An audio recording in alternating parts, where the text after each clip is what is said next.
बच्चों हम कक्षा 7 की गणित पाठ्य पुस्तक का अध्ययन कर रहे हैं और हमारा चैप्टर है चैप्टर 10 प्रायोगिक ज्यामिति। बच्चों हमने इसके 8 भाग पूरे कर लिए हैं और पिछले भाग में हमने प्रश्नावली 10.4 पूरी की थी।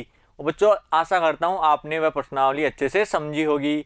आज हम बच्चों पाठ 9 शुरू करने जा रहे हैं, जिसमें हम एक त्रिभुज की रचना सीखेंगे और उसका नाम है RHS कसौटी, यानी जो राइट एंगल, हाइपोटेनियस और साइड एक समकोण त्रिभुज की रचना किस प्रकार की जाती है यदि उसका कर्ण दिया हुआ हो और एक भुजा दी हुई हो, यानी समकोण त्रिभुज की रचना करना सीखेंगे।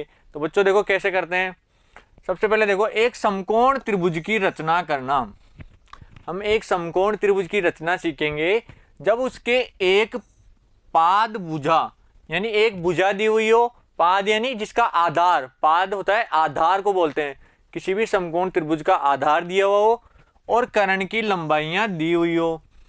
हमें एक भुजा दे दी और एक कर्ण की लंबाई दे दी, इसको बोलते हैं RHS कसौटी। अब उस त्रिभुज की रचना कैसे करेंगे, तो सबसे पहले देखो उदाहरण 4, त्रिभुज LMN की रचना कीजिए।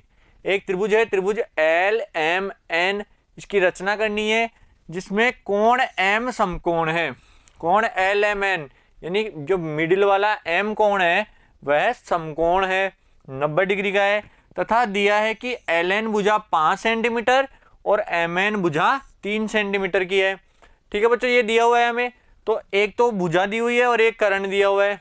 तो इस त्रिभुज की रचना किस प्रकार करते हैं, तो हमें सबसे पहले क्या करते हैं, चरण 1, सबसे पहले उस त्रिभुज की एक रफ आकृति बनाएंगे। तो हम लिखेंगे कि रफ आकृति खींचिए और उस पर दिए गए माप को अंकित कीजिए। और समकोण त्रिभुज बना रहे हैं तो हमें समकोण की ही आकृति बनानी है। तो देखो LMN, तो MN भुजा कितनी दी हुई थी, 3 सेंटीमीटर, यहाँ M पर समकोण दिया हुआ था और LN भुजा थी 5 सेंटीमीटर। तो हमने एक रफ आकृति अपने हाथ से खींच ली। ठीक है बच्चों, इस रफ आकृति से हमें यह पता चलेगा कि हमारा त्रिभुज किस प्रकार का बनेगा। अब चरण 2 देखो, सबसे पहले हमें एक रेखाखंड खींचना है। तो 3 सेंटीमीटर लंबाई का रेखाखंड MN खींचिए। तो M से N तक का एक रेखाखंड खींचेंगे जिसकी लंबाई है 3 सेंटीमीटर। किसकी सहायता से, स्केल की सहायता से। आगे देखो चरण 3, अब M पर MX लंब MN खींचिए। अब बच्चों एक लंब खींचना है, यानी 90 डिग्री का कोण बनाती हुई रेखा खींचनी है। तो इसको हम प्रकार की सहायता से खींचेंगे। बच्चों प्रकार और पेंसिल को हाथ में रखिए और मैं बताऊंगा वैसे वैसे 90 डिग्री का कोण बनाना है। तो बच्चों देखो कैसे बनाते हैं लंब रेखा।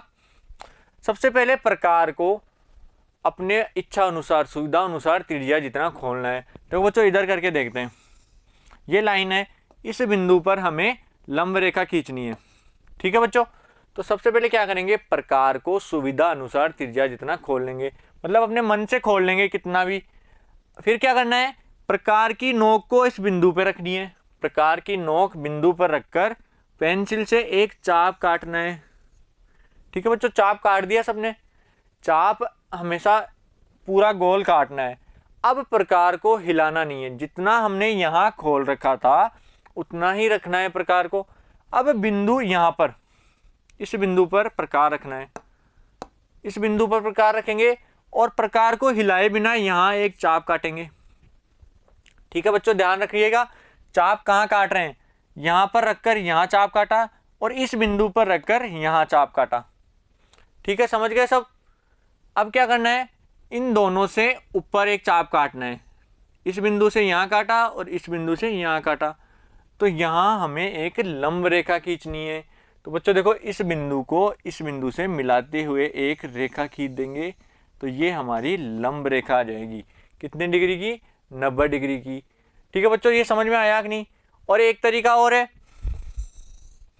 कि किसी भी बिंदु पर लंब रेखा खींचनी है तो उस बिंदु पर हम प्रकार रखेंगे और दोनों तरफ चाप काटेंगे बराबर दूरी का। बराबर दूरी पर चाप काट दिया। अब इस बिंदु पर रखकर ऊपर एक चाप और इस बिंदु पर रखकर ऊपर एक चाप, तो ये जहां मिलेगा वो हमारी लंब रेखा हो जाएगी। तो बच्चों हम 2 तरीके से लंब रेखा खींच सकते हैं, 90 डिग्री का कोण दोनों में ही बनेगा। बच्चों ये चीज समझ में आई कि नहीं दोनों। ठीक है बच्चों, तो हम M बिंदु पर एक लंब रेखा खींचेंगे। तो लंब रेखा के लिए प्रकार और पेंसिल ले ली। अब प्रकार को M पर रखकर इधर एक चाप काटा और यहां रखकर इधर एक चाप काटा। बच्चों चाप बराबर दूरी पर कटना चाहिए, ऐसे नहीं है यहां काट दिया प्रकार हिल गया और यहां लंबा चाप काट दिया। बराबर दूरी पर ही चाप कटना चाहिए। ठीक है बच्चों, अब प्रकार को खोल लेंगे बड़ा। इस बिंदु पर रखकर ऊपर एक चाप काटा और इस बिंदु पर रखकर यहां एक चाप काटा। ये दोनों चाप भी बराबर दूरी पर कटने चाहिए। जिस बिंदु पर चाप कट रहा है वो हमारा x बिंदु है और इसको M से मिला देंगे तो हमारा MX इस रेखा पर एक लंब रेखा हो गई, यानी 90 डिग्री का कोण बनाती हुई। ठीक है बच्चों, लंब रेखा खींचना आया सबको। अब आगे देखो चरण 4। अब N को केंद्र मानकर 5 सेंटीमीटर त्रिज्या का एक चाप खींचेंगे। अब हमें पता है कि N से जो दूरी दी हुई है वह 5 सेंटीमीटर है, तो हम N पर प्रकार को रखेंगे और इस लाइन पर 5 सेंटीमीटर त्रिज्या, यानी यहां से यहां की दूरी कितनी हो जाएगी, 5 सेंटीमीटर त्रिज्या का एक चाप काटेंगे।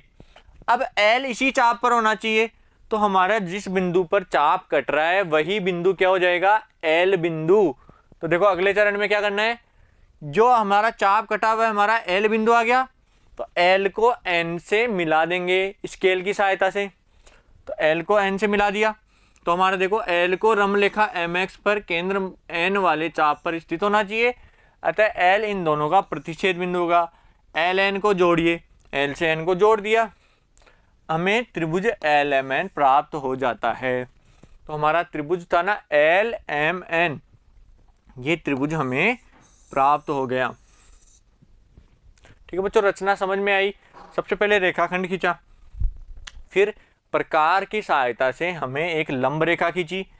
अब हमें पता है कि L बिंदु इसी रेखा पर होगा, पर कहाँ स्थित है ये नहीं पता था, लेकिन हमें L से N की दूरी दी हुई थी 5 सेंटीमीटर, तो हमने प्रकार को N पर रखा और 5 सेंटीमीटर का चाप काट दिया, तो हमारी L बिंदु प्राप्त हो गया। L को N से मिलाया तो त्रिभुज LMN भी हमें प्राप्त हो गया। ठीक है बच्चों, समझ में आया सबके। तो एक उदाहरण से देखो, एक उदाहरण करते हैं, इससे आपको अच्छे से समझ में आ जाएगा।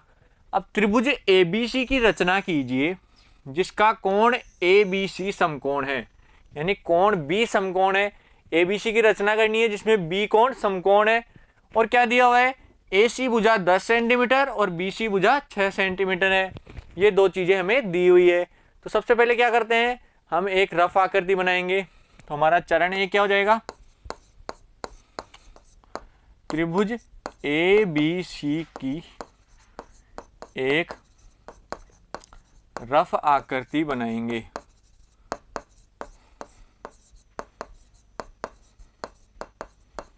ठीक है बच्चों, तो त्रिभुज ABC की एक रफ आकृति खींचनी है। तो सबसे पहले इधर देखो, ये त्रिभुज ABC की एक रफ आकृति हो गई। B पर समकोण है तो ये वाला बिंदु हो गया B। अब कितना दिया हुआ है, BC 6 सेंटीमीटर, ये 6 सेंटीमीटर है, और AC दिया हुआ है 10 सेंटीमीटर। ठीक है बच्चों, ये हमने एक रफ आकृति बना ली। रफ आकृति से हमें पता चला कि कौन सा बिंदु कहाँ आएगा और भुजा कितनी है। अब हम क्या करेंगे, हमारी रचना शुरू करेंगे।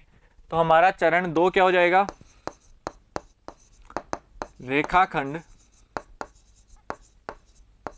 कौन सा रेखाखंड खींचना है, आधार वाला, यानी BC। रेखाखंड BC बराबर 6 सेंटीमीटर का खींचेंगे। हम रेखाखंड खींचेंगे BC, तो ये B और C, ये हमने रेखाखंड खींच लिया एक। ये बिंदु C है, ये बिंदु B है। ठीक है, रेखाखंड BC खींच लिया। अब क्या करना है हमें कि कोण B पर समकोण है, तो B पर एक लंब रेखा खींचनी है। तो बच्चों कैसे खींचेंगे, तो हम चरण 3 में क्या करेंगे कि प्रकार की सहायता से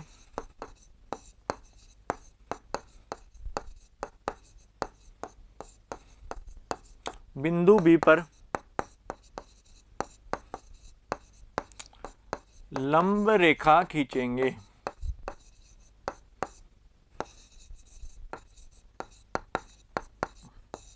तो देखो बच्चों, लंब रेखा खींचना सबको आता है, अभी मैंने सिखाया भी था कि प्रकार लेना है और B बिंदु पर प्रकार रखना है। प्रकार की नोक B पर रखनी है, एक चाप इधर काटना है और एक चाप इधर काटना है। दोनों चाप बराबर कट गए। अब प्रकार को थोड़ा बड़ा खोल लो, यहाँ रखकर एक चाप ऊपर काटना है और एक चाप यहाँ काटना है और इसको हमें बी से मिला देना है। तो हमारी ये रेखा आ गई। जैसे ये बी सी थी तो इसको हम मान लेंगे आर बिंदु। तो इसका मतलब बी आर लंब रेखा हो गई बी सी पर। ठीक है बच्चों, यहां तक समझ में आया कि नहीं? तो अब हमारा ए बिंदु कहाँ होना चाहिए? इसी लंब रेखा पर होना चाहिए, क्योंकि ये 90 डिग्री का कोण है, बी पर समकोण बन रहा है। तो हमारा ए बिंदु इसी रेखा पर होना चाहिए, पर कहाँ स्थित है ये हमें पता नहीं है। तो हम क्या करेंगे, हमें दिया हुआ है कि ए सी भुजा 10 सेंटीमीटर की है, यानी ए बिंदु सी से 10 सेंटीमीटर दूर स्थित है। तो हम लिखेंगे चरण 4 में, चरण 4 क्या आएगा कि प्रकार को 10 सेंटीमीटर त्रिज्या का खोलकर, प्रकार खोल लेंगे 10 सेंटीमीटर नाप के और सी पर रखकर एक चाप काटेंगे। सी पर रखकर क्या किया, एक चाप काट दिया।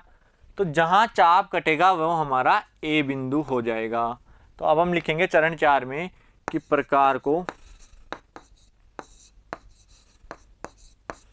10 सेंटीमीटर खोलकर सी से बी आर पर चाप काटेंगे।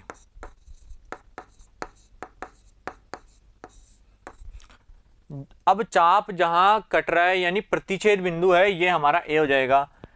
चाप का प्रतिच्छेद बिंदु